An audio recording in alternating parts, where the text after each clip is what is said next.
വൃത്തി ശീലിക്കുക എന്നുള്ളതാണ്. നല്ല വൃത്തി ശീലിക്കുക, ഡെയിലി കുളിക്കുക, സോപ്പ് ഉപയോഗിച്ച് തന്നെ കുളിക്കുക എന്നാണ് പറയുക. കാര്യം വെച്ചാൽ അണുക്കൾ മരിക്കണം നമുക്ക്. പിന്നെ അതുപോലെ തന്നെ മുടിയൊക്കെ നന്നായി ചീകി ആവശ്യമുള്ള ഓയിലൊക്കെ അപ്ലൈ ചെയ്ത്, ആയുർവേദത്തിൽ ഞങ്ങൾ പറയും ഡെയിലി അഭ്യംഗം ശീലിക്കാൻ പറയും. അഭ്യംഗം ആചരേ നിത്യം എന്നാണ് പറയുന്നത്. അതായത് നമുക്ക് ആ ജരാനരകൾ വരാതിരിക്കാൻ, ജരയും നരയും ഒന്നും നമ്മളെ ബാധിക്കാതിരിക്കാൻ നമ്മൾ അഭ്യംഗം ഡെയിലി പ്രാക്ടീസ് ചെയ്യുക. സ്കിൻ കെയർ കൊടുക്കുക. നമുക്ക് പ്രധാനമായും വരുന്ന ഒരു പ്രശ്നമാണ് സ്കിന്നൊക്കെ ഒന്ന് ചുളുങ്ങിയൊക്കെ പോകും ചിലപ്പോൾ. ഇപ്പോൾ ഇവിടെ അത്രയും ആൾക്കാരുടെ ഒന്നും ചുളുങ്ങിയിട്ടില്ല, എന്നാലും ഞാൻ പറയുകയാണ് ചിലപ്പോൾ നമുക്കിങ്ങനെ സ്കിന്ന് ചുളുങ്ങാൻ സാധ്യതയുണ്ട്, ത്വക്ക് രോഗങ്ങൾ വരാനുള്ള സാധ്യതയുണ്ട്. സ്കിൻ ഡിസീസ് ഭയങ്കര കോമൺ ആണ് പ്രായമായവർക്ക്. അപ്പോൾ അതുകൊണ്ട് അതെന്താണ് നമ്മുടെ ഇമ്മ്യൂൺ സിസ്റ്റം അത്രത്തോളം വർക്കിംഗ് അല്ല. അപ്പോൾ ഈ ത്വക്ക് രോഗങ്ങൾ വരാതിരിക്കാനും അതുപോലെ നമ്മുടെ സ്കിന്നിനെ ബ്രൈറ്റായിട്ട് വയ്ക്കാൻ വേണ്ടിയിട്ട് നമ്മളെപ്പോഴും ഓയിൽ ആപ്ലിക്കേഷൻ അല്ലെങ്കിൽ മോയ്സ്ചറൈസർ, ഓയിൽ പറ്റാത്തവർക്ക് മോയ്സ്ചറൈസർ ആപ്ലിക്കേഷൻ ഇങ്ങനെയുള്ളതൊക്കെ ചെയ്ത് നമ്മുടെ ത്വക്കിനെയും ശരീരത്തിനെയും എപ്പോഴും നല്ല നീറ്റ് ആൻഡ് ക്ലീൻ ആയിട്ട് വയ്ക്കുക. അങ്ങനെ വന്നു കഴിഞ്ഞാൽ നമുക്ക് വെൽസോർ പോലത്തെ കണ്ടീഷൻസ് വരത്തില്ല. മറ്റ് സ്കിന്നിന് തൊലിപ്പുറത്തുണ്ടാകുന്ന ചൊറിയും ചിരങ്ങ് പോലത്തെ അവസ്ഥകളൊക്കെ പെട്ടെന്ന് നമ്മളെ ബാധിക്കും. അപ്പോൾ നമ്മളത് നല്ല നീറ്റായിട്ട് തന്നെ വയ്ക്കുക. അതുപോലെ ഡെയിലി ക്ലീൻ ആയിട്ടുള്ള ഡ്രസ്സ് ധരിക്കുക. ക്ലീൻ എന്ന് വെച്ചാൽ ഭയങ്കര കൂടിയ ഡ്രസ്സ് ധരിക്കുക എന്നുള്ളതല്ല, വാഷ് ചെയ്ത് നീറ്റായിട്ടുള്ള ഡ്രസ്സ് നമ്മൾ ഡെയിലി ധരിക്കുക. ഇതൊക്കെ നമ്മൾ നിത്യം ശീലിക്കേണ്ട കാര്യങ്ങളാണ്. പിന്നെ ഡെയിലി നമുക്ക് ഭയങ്കരമായ എക്സസൈസ് ഒന്നും ചെയ്യാൻ നമുക്ക് പറ്റത്തില്ല. പറ്റുമോ? നമ്മളിപ്പോൾ ആയാസപ്പെട്ട് ട്രെഡ്മില്ല് ചെയ്യുന്നു, അങ്ങനെ ചെയ്യുന്നെങ്കിൽ അത് നമ്മുടെ കാർഡിയാക് അവസ്ഥകൾക്ക് നമുക്ക് പറ്റത്തില്ല. പക്ഷേ നമ്മൾ ആയുർവേദത്തിൽ പറയുന്നുണ്ട് മിതമായ എക്സസൈസ്, നമ്മൾ നെറ്റിയിലും കക്ഷത്തിലും വിയർപ്പ് വരുന്നത് വരെയുള്ള മിതമായ എക്സസൈസ് നമ്മൾ ചെയ്യണം. നമ്മൾ വ്യായാമത്തിന് ഒരുപാട് പ്രോപ്പർട്ടീസ് പറയുന്നുണ്ട്. ലാഘവം, കർമ്മ സാമർഥ്യം, തീറ്റയറ്റി, മേധസഹക്ഷയം എന്നൊക്കെ പറയുന്നുണ്ട് നമ്മുടെ ആയുർവേദത്തിനകത്ത്. വിപത്ത ഘനഗാത്രത്വം, നമുക്ക് നല്ല ബോഡിയൊക്കെ കിട്ടും നമ്മൾ വ്യായാമം ചെയ്ത് കഴിഞ്ഞു. അപ്പോൾ ഇത്തരത്തിലൊക്കെയുള്ള കാര്യങ്ങൾക്ക് വേണ്ടി നമ്മൾ വ്യായാമം സ്വീകരിക്കുന്നതാണ്. അതുപോലെ യോഗ, ഇപ്പോൾ യോഗയുടെ ക്ലാസ് ഇപ്പോൾ ഡോക്ടർ എടുക്കുന്നുണ്ട്. യോഗ നമുക്ക് ഡെയിലി ചെയ്യേണ്ടുന്ന റുട്ടീനായിട്ട് പ്രായമായവർക്ക് ജെറിയാട്രിക് കെയറിന് വേണ്ടിയിട്ടുള്ള യോഗ സ്കെഡ്യൂൾസ് ഉണ്ട്. അപ്പോൾ അത് വെച്ച് അതുപോലുള്ള യോഗകൾ നമ്മൾ പ്രാക്ടീസ് ചെയ്യുന്നതും എപ്പോഴും നമ്മുടെ ആരോഗ്യകരമായ അവസ്ഥയ്ക്ക് വളരെ നല്ല കാര്യമാണ്. അപ്പോൾ ഇത്തരം കാര്യങ്ങൾ, പിന്നെ ഈ വയോജനങ്ങളുടെ ഡെവലപ്മെൻറ്റിന് വേണ്ടിയിട്ട് ഇപ്പോൾ സർക്കാർ തലത്തിൽ ഒരുപാട് പദ്ധതികളുണ്ട്.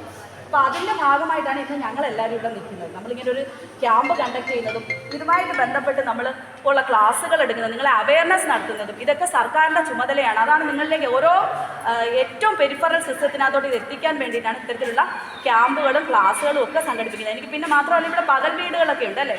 പകൽ വീടുകളുടെയൊക്കെ നേതൃത്വത്തിൽ നല്ല കെയർ ശരിക്കും പറഞ്ഞു കഴിഞ്ഞാൽ വാർദ്ധക്യം എന്ന് പറഞ്ഞ ഒരു അവസ്ഥയെ നേരിടാൻ വേണ്ടി ആൾക്കാരെ പ്രാപ്തമാക്കുന്നുണ്ട് എന്നുള്ളതാണ് നമുക്ക് മനസ്സിലാക്കാൻ സാധിക്കുന്നത്. ഇനി നമുക്ക് വേറെ ചില 1-2 കാര്യങ്ങൾ എന്തെന്ന് പറഞ്ഞു കഴിഞ്ഞാൽ, പ്രായമാകുമ്പോൾ നമുക്ക് പറ്റുന്ന മറ്റൊരു ചെറിയ പ്രശ്നം വെച്ചാൽ നമ്മളെ ബന്ധങ്ങൾ കുറഞ്ഞു പോകും. ചിലപ്പോൾ നമുക്ക് അങ്ങനെ ഒരു ഫീലിംഗ് ഉണ്ടാവും അല്ലേ. ഇപ്പോൾ നമ്മുടെ കൂട്ടുകാർ പലപ്പോഴും മരിച്ചു പോവാം, അല്ലെങ്കിൽ നമുക്ക് മക്കളൊക്കെ ജോലിക്ക് പോയി അവർ എൻഗേജ് ചെയ്ത്, അപ്പോൾ നമ്മളിങ്ങനെ ഒറ്റപ്പെടുന്നു എന്ന് തോന്നുന്നു. അപ്പോൾ നമ്മൾ എന്ത് വേണം, നമ്മൾ ആ ബന്ധങ്ങളെ മെയിൻറ്റെയിൻ ചെയ്യണം.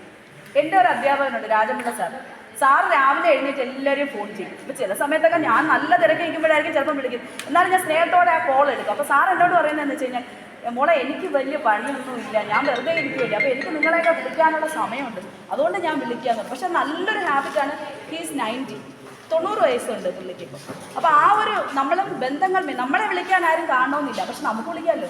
നമുക്ക് ആ ഒരു ബന്ധം നമ്മൾ മെയിൻറ്റെയിൻ ചെയ്യാം. നമ്മളെ വിളിക്കുന്നില്ല എന്ന് നമ്മൾ നിരാശപ്പെടല്ല, നമ്മൾ ആ ബന്ധങ്ങൾ മെയിൻറ്റെയിൻ ചെയ്യാം. അപ്പോൾ നമുക്ക് മാനസികമായിട്ടൊരു ആരോഗ്യം അല്ലെങ്കിൽ ഒരു ഉല്ലാസമൊക്കെ നമുക്ക് അതിൽ നിന്ന് കിട്ടും. അതുപോലെ ഉള്ള കാര്യങ്ങളെന്ന് വെച്ച് കഴിഞ്ഞാൽ പിന്നെ നമ്മൾ ശ്രദ്ധിക്കേണ്ടുന്നത് എപ്പോഴും നമ്മൾ ഈ നെർവസ് സിസ്റ്റത്തിനെ കെയർ ചെയ്യുക എന്ന് പറയും. അത് ഭയങ്കര ഇമ്പോർട്ടൻ്റ് ആണ്. നമ്മൾ പ്രായമാകുമ്പോൾ നമുക്ക് ഓർമ്മയും ബുദ്ധിയൊക്കെ കുറയാനുള്ള സാധ്യതയുണ്ട്. അപ്പോൾ നമ്മൾ നെർവസ് സിസ്റ്റത്തിനെ കെയർ ചെയ്യാൻ വേണ്ടി എന്ത് ചെയ്യണമെന്ന് വെച്ചാൽ, ഇവിടെ എഴുതുന്നവരുണ്ടോ എല്ലാവരും എഴുതുമോ ഡെയിലി കുറച്ച് നേരമെങ്കിലും എന്തെങ്കിലും. മിക്കവാറും കാണത്തില്ല എന്നാണ് എനിക്ക് മനസ്സിലാകുന്നത്. പക്ഷേ അങ്ങനല്ല, നമ്മൾ നെർവസ് സിസ്റ്റത്തിൻ്റെ കോർഡിനേഷനും കാര്യങ്ങളൊക്കെ മെയിൻറ്റെയിൻ ചെയ്യാനായിട്ട് ഡെയിലി നമ്മൾ കുറച്ചെങ്കിലും എഴുതണം.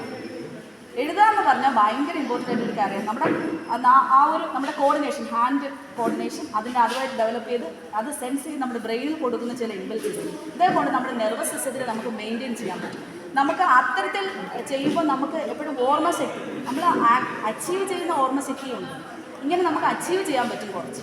അപ്പോൾ അത്തരത്തിലൊക്കെ ഉള്ള ആക്ടിവിറ്റീസിൽ നമ്മൾ എപ്പോഴും ഏർപ്പെടുക. നമ്മൾ വയസ്സായിപ്പോയി എന്ന് പറഞ്ഞ് എപ്പോഴും നമ്മൾ എവിടെയെങ്കിലും ചെന്ന് ചടഞ്ഞു കൂടി കിടന്ന് ഉറങ്ങാതെ നമ്മളെപ്പോഴും ആക്റ്റീവായിട്ടിരിക്കാൻ നമ്മൾ ശ്രദ്ധിക്കണം. ഇത്തരത്തിലുള്ള കാര്യങ്ങളുള്ളൂ. പിന്നെ നിങ്ങൾ ചെയ്തുകൂടാത്ത ഒരു കാര്യം, ചെയ്തുകൂടാത്തതെന്ന് വെച്ച് കഴിഞ്ഞാൽ നമുക്ക് ഒരു ധാർഷ്ട്യമൊക്കെ വരും, സ്വാഭാവികമായിട്ടും വരുന്നതാണ്, നിങ്ങളുടെ കുറ്റമല്ല. നമ്മുടെ ഹോർമോണൽ ചേഞ്ച് കൊണ്ട് നമുക്കൊരു രാഷ്ട്രം, നമ്മൾ പറയും നമുക്ക് തന്നെ നടക്കണം, നമ്മൾ ചെയ്യുന്ന അത്തരത്തിലുള്ള ഒരു പിടിവാശി എല്ലാം നമ്മൾ ചെയ്താലേ പറ്റൂ എന്നുള്ളത് നമ്മളങ്ങ് വിട്ട് കഴിഞ്ഞാൽ ഇനി നമ്മൾ റെസ്റ്റ് എടുക്കാനുള്ള ഒരു ടൈമായി. നമ്മളെന്താണ് വേണ്ടത്? മറ്റുള്ളവരെ ഏൽപ്പിച്ച ശേഷം നമ്മൾ സ്വസ്ഥമായിട്ട് സമാധാനമായിട്ടിരിക്കുക, നമ്മുടെ ശരീരത്തിനെ അങ്ങ് നോക്കുക. നമ്മുടെ ശരീരമാണ് ഏറ്റവും വലിയ കാര്യം. ശരീരം ആദ്യം കാലം ധർമ്മസാധനമെന്ന് ആയുർവേദത്തിൽ പറഞ്ഞു വെച്ചാൽ നമ്മുടെ ശരീരത്തിനെ ഏറ്റവും നമ്മൾ മെയിൻറ്റെയിൻ ചെയ്യുക.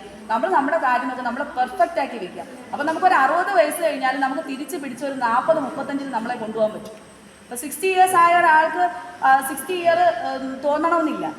മെയിൻറ്റെയിൻ ചെയ്ത് കഴിഞ്ഞാൽ നമുക്ക് ആ അവസ്ഥകളൊക്കെ കവർ ചെയ്ത് നമുക്ക് നമ്മുടെ ഏജിനെ താഴോട്ട് കൊണ്ടുവരാൻ പറ്റും. അതെല്ലാം പ്രധാനമായിട്ട് സ്ത്രീകളുടെ കാര്യം.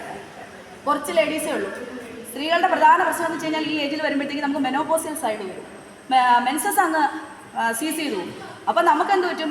ഇതൊന്ന് നമുക്ക് കുറച്ച് നമ്മൾ അരഗൻ്റ് ആവും, നമ്മൾ ദേഷ്യപ്പെടും, നമുക്ക് കുറച്ച് നമ്മൾ റൂഡാവും, ഹസ്ബൻഡ് അടുത്തൊക്കെ ചിലപ്പോൾ ദേഷ്യപ്പെടും, മക്കളുടെ അടുത്ത് ഇത് നമ്മുടെ കുറ്റമാണോ? ഇല്ല, മെനോപോസിലോട്ട് പോകുന്ന നമുക്ക് തന്നെ ഉണ്ട് ഈ കുഴപ്പം. എന്ന് വെച്ചാൽ പ്രീ മെനോപോസിയൽ സിൻഡ്രോംസ് ഉണ്ടാവും. അത് കഴിഞ്ഞ് പോസ്റ്റ് മെനോപോസിയൽ ഭയങ്കര പ്രശ്നമാണ്. അപ്പോൾ ഈ ഇത്തരത്തിലുള്ള ഹാബിറ്റ്സ് നമുക്കുള്ളതാണെന്നുള്ളത് നമ്മൾ എന്ത് വേണം? നമ്മളെ പറഞ്ഞങ്ങ് പഠിപ്പിക്കണം. അപ്പോൾ പിന്നെ ആ ഒരു പ്രശ്നവുമില്ല. പിന്നെ ഫൈനാൻഷ്യൽ ബേർഡൻസ് എന്ന് പറഞ്ഞ് വേറൊരു ക്രൈറ്റീരിയയും കൂടി ഇതിനകത്ത് വരും. ഇല്ലേ? വരും. പ്രായമായവർക്ക് ഫൈനാൻഷ്യൽ കാര്യങ്ങൾ. അപ്പോൾ ഈ അത് കഴിയുന്നത് നമ്മുടെ ഫൈനാൻഷ്യൽ കാര്യങ്ങൾ മക്കളെ ഏൽപ്പിക്കുക. പല സ്ഥലത്തും ഈ ബാങ്ക് ഡെപ്പോസിറ്റ്സ് ഒക്കെ ആരുമില്ലാതെ അനാഥമായിട്ട് കിടക്കുന്നുണ്ട്. ഒരുപാട് സ്ഥലത്ത്, എത്രയോ സ്ഥലത്ത് നമ്മൾ കണ്ടിരിക്കുന്നു ബാങ്ക് ഡെപ്പോസിറ്റ്സ് ഒന്നും ആരോരും ഇല്ലാതെ കിടക്കുന്നു. അപ്പം നമ്മൾ നേരത്തെ നമ്മുടെ ഓർമ്മ ഒക്കെ കുറഞ്ഞു തുടങ്ങുമ്പോൾ തന്നെ മക്കളോട് അതൊരു മോശമായിട്ട് കരുതരുത്. നമ്മൾ മക്കളുടെ അടുത്ത് ഒരു ഡയറി എടുത്തിട്ട് ഡെയിലി നിങ്ങളൊരു ഡയറി എഴുതുന്നത് എപ്പോഴും നല്ലതാണ്. കാര്യം ഓർമ്മയ്ക്കും നല്ലതാണ്. കൂടാതെ ഇത്തരം കാര്യങ്ങളെല്ലാം ഇതിനകത്ത് റെക്കോർഡഡ് ആയിരിക്കും. അപ്പം മക്കളോട് പറയാം, എൻ്റെ ബാങ്കിൽ ഈ ബാങ്കിൽ ഇത്ര പൈസ ഉണ്ട്, ഇത്ര ഉണ്ട്. അവർക്ക് ട്രാൻസ്ഫർ ചെയ്ത് കൊടുക്കുകയല്ല, അതൊക്കെ നമ്മൾ മരണശേഷം കൊടുത്താൽ മതി, എന്നാലേ നമുക്കൊരു വില ഉണ്ടാവുള്ളൂ. അതൊക്കെ അത്രയും മതി. പക്ഷേ കൈവിട്ട് എഴുതി കൊടുക്കുകയല്ല, എന്നാൽ ഈ കാര്യങ്ങളുണ്ടെന്നുള്ള അവരെ ഒന്ന് അവെയർ ആക്കണം. കാരണം നാളെ ഒരു സമയത്ത് നമുക്ക് എന്തെങ്കിലും ഡിമെൻഷ്യോ അൽഷിമേഴ്സ് ഏതെങ്കിലും ഒരു കണ്ടീഷൻ നമുക്ക് വന്നു കഴിഞ്ഞാലും നമുക്ക് നമ്മളുണ്ടാക്കിയ നമ്മുടെ തലമുറയിലേക്ക് ട്രാൻസ്ഫർ ചെയ്യാൻ നമുക്കൊരു പ്രശ്നം ഉണ്ടാവത്തില്ല എന്നുള്ളതാണ്. അപ്പോൾ ഇത്രയൊക്കെയുള്ള ചുരുക്കി നമ്മൾ വളരെ സ്പീഡിലാണ് കാര്യങ്ങൾ പറഞ്ഞത്. കാര്യം നമുക്ക് സമയക്കുറവുണ്ട്. ഇനി യോഗ ക്ലാസ് ഉണ്ട്. അടുത്ത നമുക്ക് നിങ്ങളെല്ലാവരും വന്നിരിക്കുന്ന നമ്മുടെ ക്യാമ്പുണ്ട്.